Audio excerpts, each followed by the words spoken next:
Le chêne et le roseau. Dans une vaste plaine verdoyante, un chêne majestueux s'élevait, dominant l'horizon de sa stature imposante. Son tronc était large et robuste, ses racines puissantes s'enfonçaient profondément dans la terre, et son feuillage luxuriant s'étendait comme un immense parasol, offrant ombre et refuge aux animaux de passage. Chaque jour, il contemplait avec fierté son royaume de verdure, convaincu que nul ne pouvait l'égaler en force et en grandeur. Non loin de lui, près des rives d'un ruisseau clair, poussaient de fragiles roseaux. Ils étaient fins et souples, ondulant gracieusement au moindre souffle du vent. Leurs tiges, bien que fragiles en apparence, cachaient une flexibilité à toute épreuve. Le chêne les regardait souvent avec condescendance, se demandant comment des êtres si frêles pouvaient survivre dans un monde où la force était, selon lui, la clé de la durée. Un jour, alors qu'un vent léger faisait frissonner les roseaux, le chêne se moqua d'eux. « Voyez comme vous tremblez au moindre souffle. Quelle pitié! Moi, je tiens bon, immobile et inébranlable.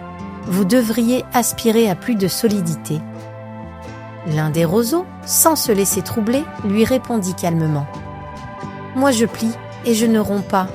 Tu verras qu'un jour, cette souplesse nous sauvera. » Les jours passaient, et le chêne ne cessait de fanfaronner, vantant sa robustesse.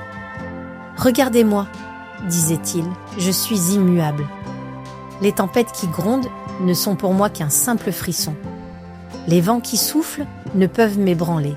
Je suis la force même, le maître de ces terres. » Les roseaux, eux, ne répondaient de guère, se contentant de murmurer entre eux sous l'effet du vent, acceptant leurs conditions avec humilité.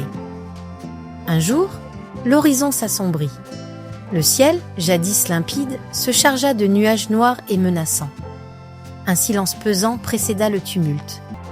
Puis, soudain, le vent se leva, d'abord timide, puis de plus en plus violent. Le chêne sentit les bourrasques s'abattre sur lui et, fidèle à sa nature, il se raidit, défiant la colère des éléments.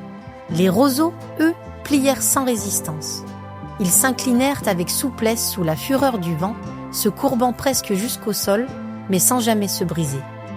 Ils connaissaient la force de l'adaptation et la sagesse de la patience. Tandis que le chêne luttait avec orgueil, les roseaux se pliaient et se relevaient sans mal. La tempête redoubla d'intensité. La pluie s'abattit en trombe, le tonnerre rugit dans le ciel déchiré par les éclairs. Le chêne, submergé par la violence du vent, entendit un craquement sinistre monter de ses entrailles. Ses racines, pourtant profondes, furent déracinées. Sa robustesse, autrefois sa fierté, était devenue son plus grand ennemi. Incapable de céder, il se rompit dans un fracas assourdissant et s'écroula sur le sol. Au matin, le soleil perça les derniers lambeaux de nuages. La tempête était passée. Dans le silence revenu, les roseaux se redressèrent, intacts.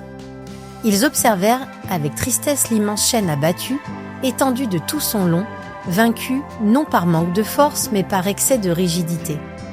Ainsi, cette histoire nous enseigne une précieuse leçon. La vraie force ne réside pas seulement dans la puissance physique, mais dans la capacité à s'adapter. L'orgueil et la rigidité peuvent mener à la chute, tandis que l'humilité et la souplesse permettent de survivre aux tempêtes de la vie. Apprenons donc à plier sans rompre, car parfois c'est dans la douceur que se trouve la véritable force.